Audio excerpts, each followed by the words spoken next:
சர்வதேச கிரிக்கெட்டில் இருந்து ஓய்வு பெற்ற தமிழகத்தை சேர்ந்த ரவிச்சந்திரன் அஸ்வின் ஆஸ்திரேலியாவில் இருந்து தாயகம் திரும்பியுள்ளார். அவருக்கு விமான நிலையத்தில் அவரது உறவினர்கள், ரசிகர்கள் உற்சாக வரவேற்பு அளித்தனர்.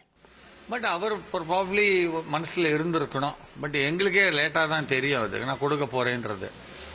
கொடுத்தவொடனே எங்களுக்கு ஒன்றும் அந்த அளவுக்கு இது இல்லை. பட் எங்களுக்கு ஒரு எமோஷனலா தான் இருந்தது. எமோஷனல்ன்றது நேச்சுரலா அது இல்லைன்னா நம்ம இதுவே இல்லை. பவுலிங் போடுறச்சே இருந்தது, பேட்டிங் ஆடுறச்சே இருந்தது, எல்லாத்துக்கும் எமோஷனல் தான். இதுவும் கொஞ்ச நாளைக்கு எங்களுக்கு அப்படி கொஞ்சம் அந்த எமோஷனல்லேருந்து will come out of it.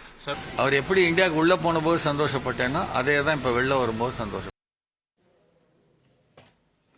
இதனிடையே ரவிச்சந்திரன் அஸ்வினின் திடீர் ஓய்வு குறித்து கருத்து தெரிவித்துள்ள ரசிகர்கள், அஸ்வின் இன்னும் ஒரு சில ஆண்டுகள் விளையாடி இருக்கலாம், இருந்தாலும் அணியின் நலன் கருதி ஓய்வு முடிவை அறிவித்துள்ளார் என்றும் அவரது ஓய்வை வரவேற்கிறோம் என்றும் தெரிவித்துள்ளனர். மீண்டும் சென்னை சூப்பர் கிங்ஸ் அணியில் அவரை பார்ப்பதற்கு எதிர்பார்ப்புடன் உள்ளதாகவும் அஸ்வினின் ரசிகர்கள் கூறியுள்ளனர். அந்த சோகம் இன்னைக்கு கொஞ்சம் மாறி இருக்குன்னு சொல்றாங்க. ஏன்னா ஒரு ஹீரோஸ் வெல்கம் தான் ஹி டிசர்வ். லிட்டரலி அவரோட ஸ்டாட்ஸ் ஒரு மேட்சுக்கு 5 விக்கெட் தான். 106 மேட்ச்ல 530 விக்கெட், டெஸ்ட் விக்கெட்னா மேட்சுக்கு 5 விக்கெட் இருக்கிற மாதிரி. ஸோ ஒரு ட்ரீமை ஒருத்தர் நிஜமாவே நடத்தி காமிச்சிருக்காரு. ஸோ அந்த ஒரு ட்ரீம் ஹீரோக்கு எங்களால் முடிஞ்ச ஒரு ஒரு எங்களை ஒரு ட்ரிபியூட்டோ இல்லை எங்களோட பேர் மினிமம் அந்த மாதிரி தான் சொல்றோம். அஸ்வினை பொறுத்த வரைக்கும் நீங்க நம்பர்ஸை விட மொமெண்ட்ஸ் சொல்லணும், அதுதான் ரொம்ப முக்கியம். இப்போ நீங்க ஒரு 2013 சாம்பியன்ஸ் டிராஃபி ஃபைனல்ல ஒரு ஸ்பின்னர் போடுவாரு, அதுக்கப்புறமா எந்த ஸ்பின்னர் அந்த மாதிரி ஒரு ஃபைனல் மூமெண்ட் பண்ணிருப்பாருன்னு தெரியாது.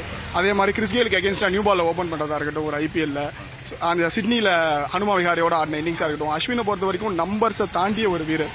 இந்த மாதிரியான தருணங்கள் இருக்கு இல்லையா, அப்போ கையை தூக்கி நான் இருக்கேன் அப்படின்னு சொல்றது தான் அஸ்வின் என்னை பொறுத்த வரைக்கும்.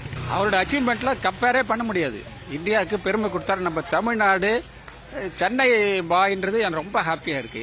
சடனா ரிட்டையர் ஆயிட்டார், அது ஒண்ணுதான். இன்னும் 2-3 அட்லீஸ்ட் ஒரு 2 சீரீஸ் ஆடி ரிட்டையர் ஆயிருக்கலாம். அது என்னவோ அவருடைய இண்டிவிஜுவல் ஒப்பீனியன், அதனால அது நம்ம தலையிட முடியாது. But very happy for use retirement. Okay.